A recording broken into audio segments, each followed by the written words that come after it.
Namaste, everyone, and especially I'm grateful to Dr. Triveni Datta. అందరికీ నమస్తే.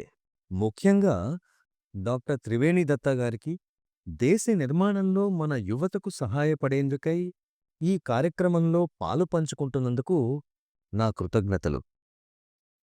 Holistic approach means not only the education that we provide in the field we belong to, సమీకృత విద్యా విధానం అంటే కేవలం మీరందించే సంబంధిత విద్య మాత్రమే కాదు.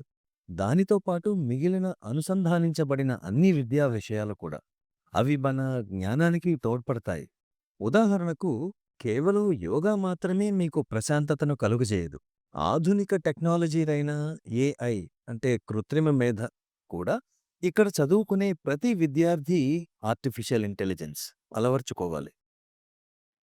every person studying here must be exposed to artificial intelligence because that is the name of the game for the future.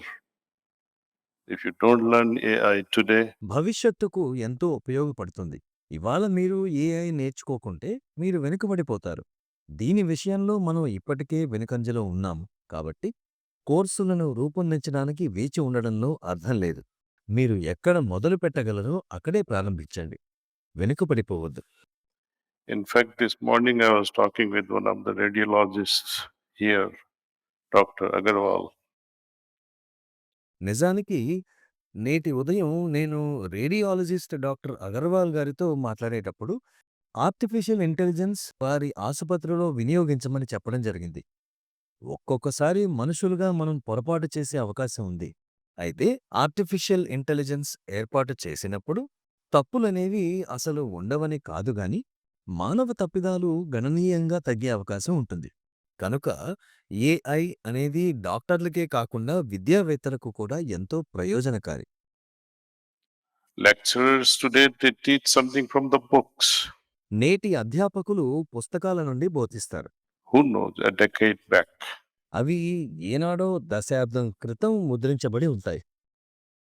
అయితే మీరు చాట్ జీపీటీ లాంటి అప్లికేషన్లు గమనిస్తే కేవలం యూట్యూబ్ వంటి సాధారణమైనదైనా సరే అవి మీ జ్ఞానాన్ని పరిపుష్టం చేస్తాయి. And once you have enough knowledge, you will be able to teach to your students and justify your role. మీకు చాలినంత పరిజ్ఞానం కలిగినప్పుడు మీ విద్యార్థులకు మీరు బోధించి ఒక గౌరవప్రదమైన ప్రొఫెసర్గా మీ వృత్తికి న్యాయం చేయగలుగుతారు. లేకపోతే మీరు కూడా వెనుకబడిపోతారు. అలా వెనుకబడాలని మీరు భావించరు కదా. You want to be known as someone who made a difference. in పిల్లల students' జీవితాలలో life. మంచి మార్పు తెచ్చిన వ్యక్తులుగా మీరు గుర్తింపబడాలి అనుకుంటారు కదా. విద్యావేత్తలుగా అది మన బాధ్యత, అది మన ధర్మం.